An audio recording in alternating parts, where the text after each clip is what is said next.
There are certain draws in test match cricket which give you that positive and happy feeling that you get when your team wins. And this draw in Manchester is exactly like that. Many are calling it a great escape, but I will actually not call it a great escape. Great escape is when the team literally survives by the skin of their teeth.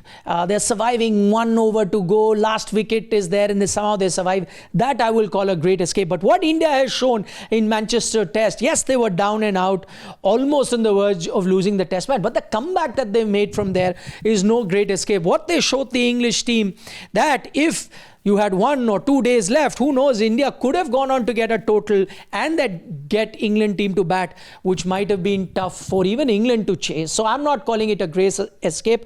I'm calling it a great fight back by the Indian team and a draw for the ages. It was all down to that batting performance. Let's not forget, India was 0 for 2, and then that 188 run partnership that started with Shubman Gill, Rahul, and then it was followed up by 2 all-rounders in Washington, Sundar and Ravindra Jadeja. India only lost those 4 wickets that happened over a course of almost 1.5 days. So outstanding performance for the Indian team. What it does to the series and why it's so important, it keeps the series alive. There you were staring at almost 3-1 with 1 test match to go. Now you go trailing 2-1 with 1 test match to go with a chance of making it 2-2, and that in itself for this team that is in transition will be a massive achievement. Let's talk about this grit, this determination that came from the Indian team, and I can't help but think of a certain Rishabh Pant.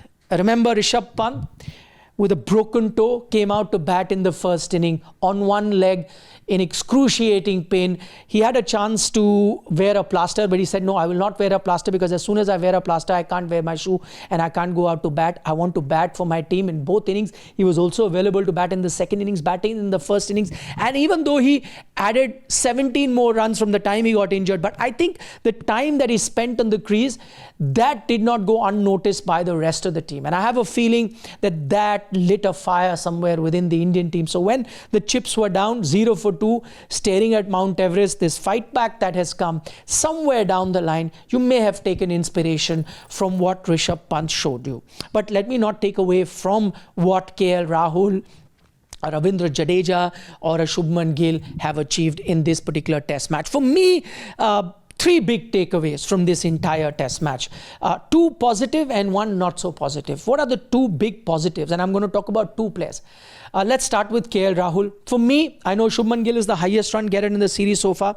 But if you to ask me who India's #1 batter has been in this series, I have no doubt in saying KL Rahul. He's gotten runs even in tough conditions. Lords was the toughest test match to bat on in terms of condition, and even there he stood up and got 100. So he's really fighting it out, and I think this series is like a turning point for KL Rahul, because up until now he did not really do justice to the kind of reputation he came with, and a lot of it is his own doing as well. He would start off very well and then his performance was dipping. So a lot of it is his doing, as well as how the team also handled him.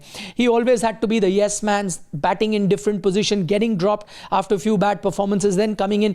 I think this, as I said, turning of corner, now he will have a permanent spot in the team, feels a bit more secure and can be the fulcrum around, and also has that much experience and can be the fulcrum around which the Indian batting can revolve going forward. So that's takeaway number 1. Takeaway number 2 is Shubman Gill, because remember, Shubman Gill, he's been outstanding in almost all formats for India. In IPL you see him outstandingly well in T20 cricket in the IPL. In ODI cricket we've seen he's one of the mainstay of the Indian batting lineup. In test matches, he's got runs. A lot of them, was the second highest run scorer last season for India. But I think there were a few question marks over him about his temperament. Can he get runs in tough condition, in Senna condition? There was always that only one Gaba knock that was spoken of. Why were they not more knocks like that? And I think this is the knock that he's done. So this for me is the coming of age of Shubman Gill. Many will say coming of age for a player who's played 35 test matches. But you must remember, he's still young. And And this young batter who had a lot of doubts, remember he was also being questioned whether he's mentally strong or not after that tiff that he had with the English team, and from there wasn't getting runs. I think what he's shown immediately after that test match, in the second test match after Lords, after that tiff, is that mentally also he can be there. Yes, he may not be Virat Kohli really in the face, but he can handle the heat when it comes to, you know, taking on the opposition. And I think this particular 100 that he's got is ample proof of that. So coming of age of Shubman Gill is my takeaway 1. Takeaway 2, of course, takeaway 1 was KL Rahul. Takeaway 3, and I think this test match has kind of given food for thought for the Indian team management when it comes to Jasprit Bumrah. What must you do with him? He is without doubt the best fast bowler on the planet across 3 formats. No doubts about that. He is very potent in test match cricket as well. But as we've seen in this series, can you go on with Jasprit Bumrah as part of your plans in test cricket? But what it does is, because he's not available for all test match, because his body needs a lot of rest, because even if you give him rest and bring him back, we've seen if you get him to bowl 20-25 overs in an inning, then his performances tend to dip as the series progress. Can you then have a Jasprit Bumrah? Also, how do you then tackle the rest of the bowling lineup? Who comes in, who goes out, that uncertainty that comes along with it. I think overall, if you were to measure the pros and the cons, there might be more cons than pros in this scenario of playing a Jasprit Bumrah in test match cricket. And I know it sounds very odd when I'm talking about the best fast bowler that there is in the world, but I guess because of his condition and just to have him play test matches, you could really even run the risk of not having him available in white ball cricket, where he's so essential for the Indian team come the big tournament. So I think a big call will have to be taken on Jasprit Bumrah's future. This test match has given us that idea. I do not see him play the Oval test match. Last but not the least, I'll wrap up my match report about one other unsavory thing that happened in this test match, and that was the last 10 minutes that we witnessed. If you ask me to describe it in one word, I'll say it was a mockery of test cricket.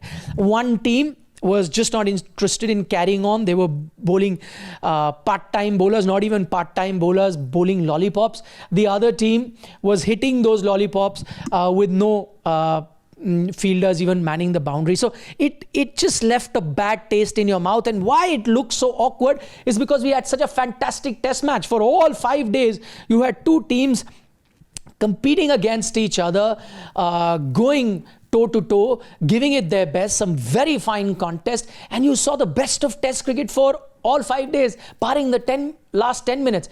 And I'm not saying one team is right or the other team is wrong. I think it is basically a difference in cricketing culture. One team thinks that when you put your hand forward, the other team should shake hands at that time. If it doesn't, then it's disrespecting. The other team looks at it as an opportunity to get to 100, and there's nothing wrong with that. How many times do you get a chance to get to a test 100? And they were very close to it. They wanted to get to those 100. So as I said, it's just a difference in mindset, different in cricketing culture and how you view the game, and that caused that confusion. There were a few unsavory things being said between players as well. I heard English batters chirping, saying a few nasty things to Washington Sundar, Jadeja. Later Ben Stokes refused to shake their hands. Of course, he went outside the field and then they did shake hands. But as I said, for such a good test match that looked so exciting, those 10 minutes could have been avoided. And as I said, I'm not taking any side of one team. You have to see it from their perspective. Maybe both of them are right in their perspective, but I will blame the 2 teams for not at that moment thinking better and just going on with the flow and not making that last test match or last 10 minutes of that test match look like a mockery of sorts. So that was the match report of the Manchester Test. India now move on to Oval, as I mentioned earlier, with a great chance of drawing this series. Do give us a like on the video if you're enjoying our content, and as always, don't forget to subscribe to Sports Today.